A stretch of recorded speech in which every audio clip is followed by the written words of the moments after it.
Gordon was resting in a siding. Sometimes he would think. At that moment, Henry came by. Gordon was most offended. Percy heard Gordon's last remark and he knew that it wasn't true.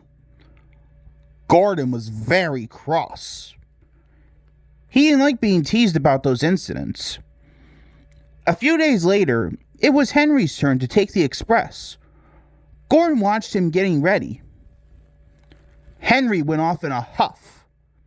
Gordon yawned and went to sleep. But not for long. The crew lit Gordon's fire and oiled him ready for the run. The fire was sulky and wouldn't burn, but they couldn't wait, so Edward had to push Gordon to the turntable to get him facing the right way. Gordon tried hard, but he couldn't stop himself from being moved. At last, Gordon was on the turntable. Edward was uncoupled and backed away, and Gordon's driver and fireman jumped out to turn him around. The movement had shaken his fire. It was now burning nicely and making steam. Gordon was cross and didn't care what he did. He waited till the table was halfway around. Gordon moved slowly forward just far enough to jam the table and stop it from turning as he had done once before. But he couldn't stop himself and slithered down the embankment and settled in a ditch. They telephoned Sir Topham Hatt.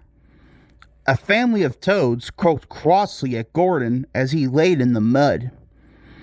On the other side of the ditch, some little boys were chattering. They began to sing. The school bell rang, and still singing, they ran down the road. Gordon blew away 3 tadpoles and an inquisitive newt.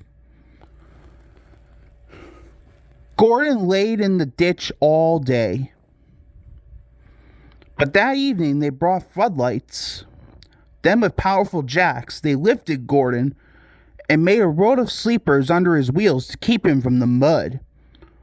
Strong wired ropes were fastened to his back end, and James and Henry, pulling hard, managed to bring him to safety. Late that night, Gordon crawled home, a sadder and wiser engine.